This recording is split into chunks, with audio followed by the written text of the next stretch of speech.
literally cannot silence my phone because of my nails. I can't function. Okay, I cannot live. By the way, half the struggles that Black women think they face, it's of their own fucking doing. Running around in nails like this, running around in earrings like this, like you people fight every day. You people fight every day. Could you choose any outfit and get up that's like less conducive to fighting? Seriously. They wear wigs that can be pulled out. They put braids in their hair that could rip the rest of their hair out. And then they complain about having alopecia. No, it's self-induced alopecia. That's like a cutter. That's like one of those fucking losers who cut themselves. That's like them having a scar and being like, I can't believe I have scars. Like, what? Black women, you tear your hair out by the roots. You put every sort of chemical on your hair to straighten it out, despite being so proud of being Black. And then you wonder why you have alopecia. And then you guys fight all the time. And yet you wear massive hoop earrings. You wear weaves in your hair. You wear fake eyelashes. You wear fake nails. All of these things are not conducive to fighting, okay? So let me give you advice. Let me turn this racist stream around into something positive. Okay, Black women, listen up. Listen up. A Black woman is speaking. When you are fighting, when you are going to bat, okay? Before you wake up in the morning, get out of bed and you have to think like a fighter. You have to put yourself in the mindset of not, oh, it's just easy breezy and I might pick up a fight or a felony later on. No, that is the wrong mindset to have. The correct mindset to have is that you wake up every day knowing that every day is a fight. Every day is a potential crash out. Every day is a potential chance to chimp out. With that in mind, let me adjust my cap for the billionth time. With that in mind, you must wake up with that mindset, okay? Like white girls have to manifest things, you have to manifest too. You have to manifest yourself into the ultimate super warrior, okay? You have to turn yourself into the ultimate warrior princess of Wakanda and go outside with that mindset in mind and know this. Know this to be the case. You will fight. You will dominate. You will win. Hail the Black woman.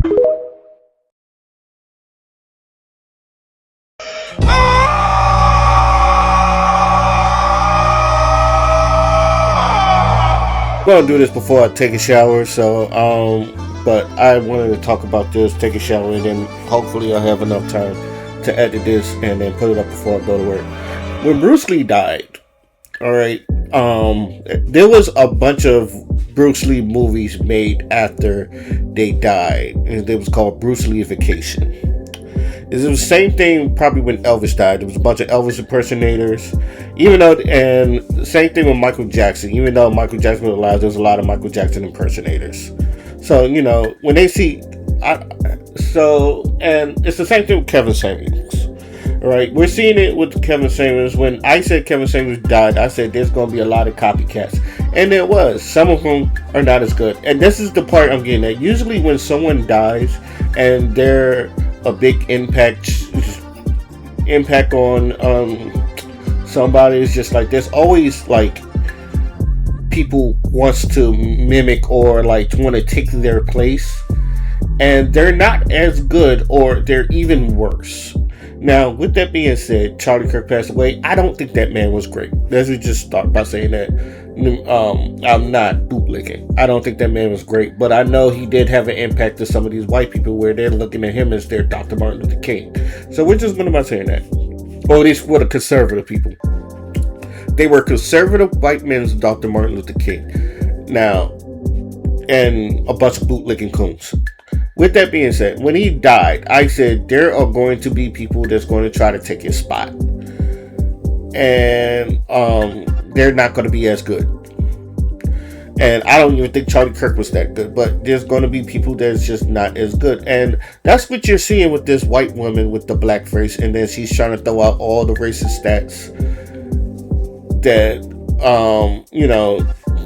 other people in his lane would do. Because not only that she was doing it, there was another guy that looked just like Charlie Kirk, and I don't know, he was trying to be his replacement, but he went to an HBCU and the black people ran him out.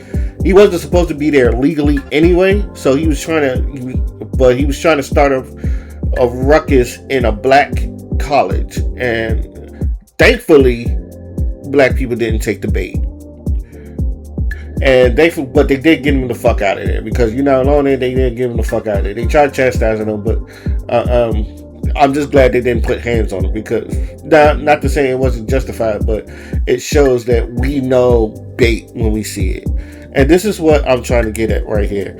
I am kind of glad that we're just looking at this and going, yeah, this is bait. You're not gonna fall for it. Like I saw it, like even the guy that goes sensational. Of course. And like he makes some big deep voice, and I know he tall as hell because them girls love him. I think he said I'm 6'7" or something like that. He spoke about it, but he didn't show his face on the name, so I wasn't going to look at it. But on my timeline on the algorithm, because somebody had to, and it was a brother too. I don't know who he was, but he showed the face, so I ended up watching it to see what the hell it was about.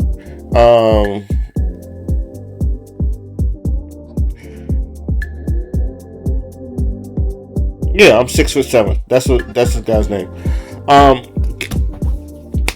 Yeah, he did. He spoke about it, but didn't show his face. He said, "I'm not giving her a face or a name." But it was just about like how you white people getting racist. It was kind of tiresome. It was more or less like, "This is all you have." But it was like a tiresome. This is all you got. This is boring. Y'all been playing out the same playbook for years. But I'm just glad that black people are not taking a bait on this. I think we're looking at this. Yeah, she looks stupid. Yeah, she looks ridiculous. It's just like you taking a bait. But we also look like I don't want to give this woman a face or a name. Even then, it was just like people. I know some young people looking at this, but even like older black people, it was like if you're older millennial, like I am, you looked at it as like, yeah, that's bait, but it wasn't good bait. It was just like, oh, okay, you're definitely trying to get a rise out of black people, in which I want to know why. Like, why? It's just like you over here trying to say the N word, and it's just like you trying to.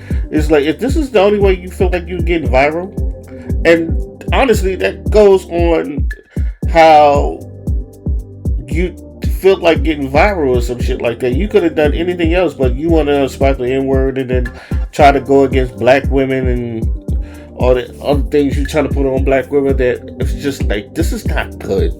This is not good. She looked like she even looked like blackface. She just looked like a chocolate egg. It looked like she went to Dubai and got shitted on, and then it's just like, oh, I'm a black person, It's like we done seen this before. She just looked like a big old chocolate egg or some shit like that. I saw it. I was just like, this is not even good racism. This is just low quality racism that I'm like, ain't nobody going like you gotta understand, especially as millennials, we've been through a lot of bullshit. This shit is not gonna affect us. I mean, some people probably go, oh, I'm outraged, but I'm glad that there's been people who wasn't outraged. We go, oh, this is bait. And it put a smile on my faces because it's just like, damn, they really, it shows white people you really need our attention for shit.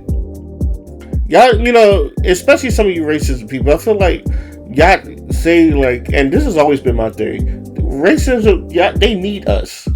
They need us because if we're gone, especially black people, the racist whites, they don't really want us gone. They really need us because you know why? They need someone to blame. They need someone to be a scapegoat. They need someone to they could just blame when something is wrong with them and they're not going to take accountability for their own actions.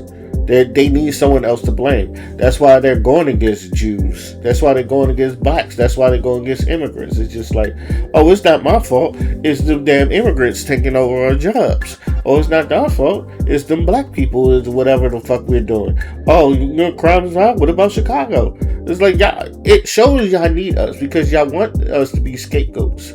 And the thing is, black people is just like, we're not just scapegoats. And especially in this time of era, it's just like half of the problems that y'all have is we're not even involved in it. Your people are doing this. This is your people's. I have nothing to do with none of this shit that's just going on. And a lot of black people are seeing that, and then there's just white people, we're just looking at it just like, you white people are going out sad. It really is, because you could like y'all not producing babies, but y'all not producing babies because the economy is shitty. Even to the point where white men can't even like start their fucking jobs, and even then it's just like, oh, even if y'all not blaming black people per se, y'all want to say something like, oh, it's because there's no, you want to blame feminism. I'm at the point where it's just like you can't even blame feminism. Yeah, feminism does hold a part, but you're still men. And this is the part I've always said. It's like, does feminism have a blame? It has some type of influence, yeah. But at the end of the day, we're still men, and we still hold our own decisions. And yet, you're trying to say, oh, there's no faith in the house. It's like, there's no Christian, there's no God. They took God out of everything. And it's just like, how can they take God? And this is coming from a man that believes in God. How can they take God out of everything if you let them? Can't let them do anything. But I also feel like you're just not taking accountability for your own actions. When you care more about money, and then when you care more about like making a quick buck than your own people, to where your own people are suffering, this is what happens. In my opinion, this is what happens. So this is, to me, you just get what you deserve. But overall, it's just that like we see through the bullshit. We see through the bullshit with the race, and I'm just glad that black people are not taking the bait. But white people, especially white racist people, because I'm specifically talking to white racist people, if you feel like this is going to get our attention, I don't want to say try harder, because I feel like they will try harder, but just know that this is not working. Just go, and I just want you to take accountability for your own actions. Look at why you're racist, and maybe you can just fix yourself, because this shit ain't working. And it's obvious. So that's my opinion on this. Let me know what y'all think. Today, my name is Skin on Fly, and I'm out. Peace.